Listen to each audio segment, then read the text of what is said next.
Hello and welcome to this episode from Irish Skies Pod, where after a short period of agreed radio silence, we're delighted to announce that Iolar, once again, will take to the skies as part of the Aer Lingus 90th anniversary celebrations.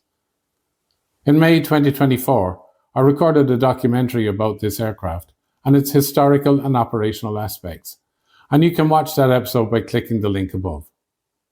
That episode was part of a proposal to Aer Lingus to return Iolar to the skies for the 90th anniversary. Whilst we maintained an agreed radio silence until Aer Lingus made the official announcement, we have been keeping a close eye on the restoration jobs that were undertaken at Midland Aviation at Abbeyshrule to return this historic aircraft to the Irish skies. And firstly, Bruton from the Charitable Foundation will talk us through the preparations. Okay, Brendan, the last time we were together with this aeroplane was up in Hangar 6, and since then we've moved her to Abbeyshrule. That's it, Mick. It was some time ago now. That was maybe, 2 years ago almost at this stage. Then we had plans in place, or we were making a proposal to the company to get the aircraft back in the air for the 90th anniversary of Aer Lingus, which is on the 27th of May this year, 2026. So a number of us worked together, and with thanks to your input and your video, Mick, worked at a proposal put to the company there last Halloween, I suppose, and very shortly thereafter they came back and they said they were interested, which was great news. So the aircraft, as we saw it last, was up on the mezzanine floor in Hangar 6 in Dublin Airport.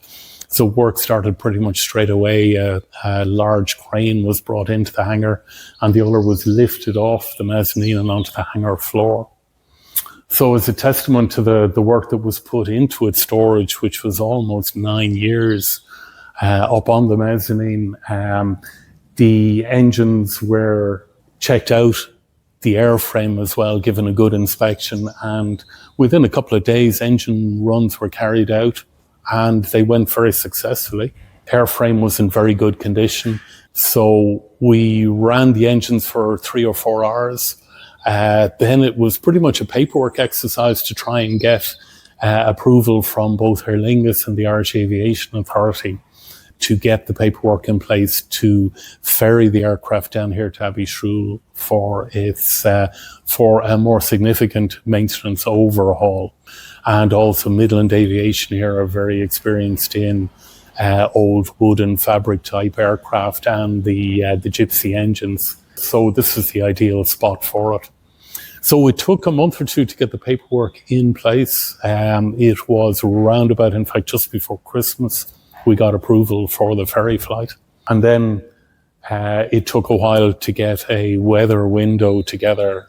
Since the last time we flew the Iolar back in 2016, September 2016, they had built the northerly runway at Dublin Airport. And one of the difficulties in, I suppose, operating this aircraft would be the difficulty in taxiing it around. It took a while. We had several attempts, and eventually, early January, we managed to bring it all together. So with great help from Dublin ATC, we had a very short taxi to 28 right intersection takeoff and departed up towards Skerries. So from Skerries, we then routed directly here to Abbeyshrule. Beautifully clear day, unlimited visibility. Flight took about 50 minutes or thereabouts. And what had been quite a frosty morning here in Abbeyshrule, the sun had come up and melted the frost, and the aircraft performed very well. So the plan would be the aircraft will operate out of Abbeyshrule probably for the first week or two in April, and thereafter move to Weston Airport, where to be based for the summer. So we're hoping that Aer Lingus will make good use of the aircraft over the summer period to assist with the 90th anniversary celebrations.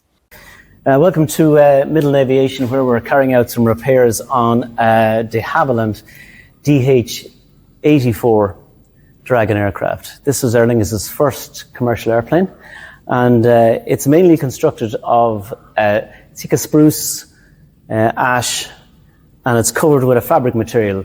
The days gone by, the fabric which was used was a grade A cotton or Irish linen, and the Irish linen was shrunk with a high tautened dope, which was sometimes hit and miss depending on the humidity of the day.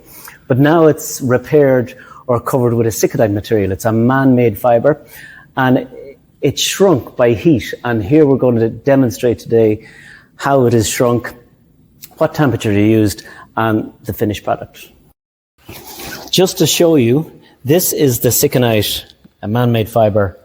It's polyester in its raw form, and it's very strong, and there's different weights of it. So today we're using a 102 fabric, which is a heavier fabric and a stronger fabric for the repairs.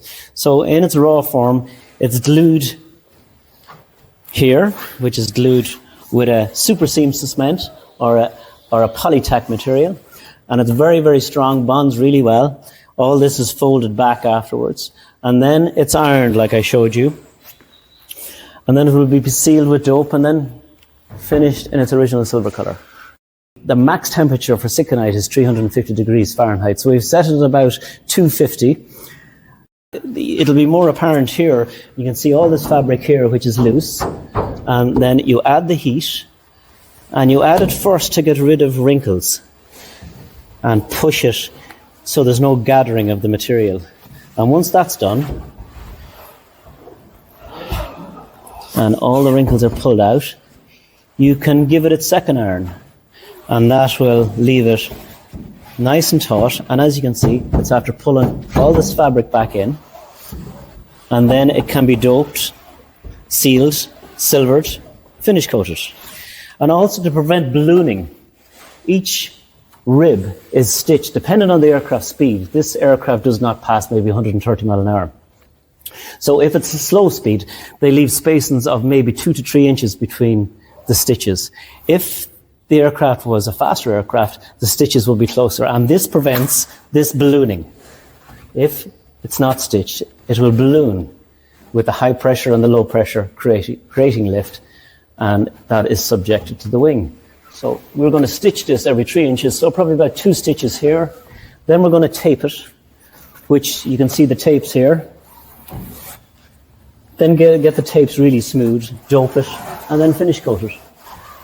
So it's kind of a process that has to be, you come back to it, you glue a portion of it, you go to another section of the wing, you come back and finish it. So it's very time consuming, and to get it right, you really have to take time at it. So that's the first iron. This wood here, just to explain, is Sika spruce, and we have small bits of birch ply attached here as well. And that's the construction of this beautiful aircraft. Just to point out, for an aircraft of 1936, and it was probably 40 years since it was restored, there really isn't that many repairs on it. Now the engines, because of the time restraint we had, we didn't overhaul the engines because they wanted an estimated of 6 months for each overhaul. So we did the bottom end. So that means we did the barrels, the heads, the pistons, the rings, the magnetos, and the ignition leads. See the beautiful work that's carried out. This is a British company called Vintech, and they restore old vintage engines, and they reckon that, being British, this is just because I'm British, I'm not saying it's the best engine, but the Gypsies Majors and the 10-2 engines are probably the most robust of the vintage engines, and they really go well. So we got the cylinders done, the heads done, the valves done, the ignition leads, the mags, and look at this beautiful work here. There are there's dual fuel pumps. Overhaul the fuel pumps. They're all ready to go on here. And basically the engines are, there's another good day's work in each engine. And there you go. The props on the aircraft are wooden propellers, and they're laminated, so there's layers of ply of different grain strengths and different grain directions, and there's probably about 8 layers of ply or lamination, and usually the props are made of Honduras mahogany. Very, very strong. These props are probably, now they have been overhauled in several stages, but they're probably 40 years old. Work very well, and they have to be sealed correctly, otherwise a point in the propeller will pick up moisture and then it'll become imbalanced.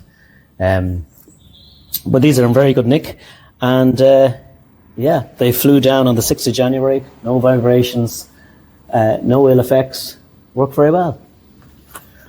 We spent a good bit of time in Hangar 6 in Aer Lingus preparing for its ferry flight, and we probably spent a week in total, 3 guys, and went through everything, changed a few tyres, got all the engines running correctly, and it was faultless coming from Dublin to here in Abbeyshrule. 3 men who are synonymous with returning Ullr to the skies in 1986 as part of Aer Lingus's 50th anniversary were Brendan O'Donoghue from the Irish Air Corps and Aer Lingus's Johnny Malloy and Captain J.J. Sullivan. It's fantastic here to see Brendan and Johnny visiting Ullr in Abbeyshrule and casting their expert eyes over this year's restoration. Captain J.J. Sullivan is seen here with Johnny receiving the Certificate of Airworthiness following the 1986 restoration, but unfortunately Captain Sullivan passed away at the beginning of March. May he rest in peace. If you haven't done so already, please subscribe to the Irish Skies channel, and please share the link to this video, and we'll keep you up to date as further details of Ullr's public appearances are made during the year. To celebrate the 90th anniversary of the very first Aer Lingus flight on 27th of May 1936, Captain Brendan Bruton will park up his A330 and take Ullr from Weston to Bristol. It's fantastic to see Ullr back where she belongs, and I'm delighted that we were able to play some small part in getting Ullr back into Irish skies.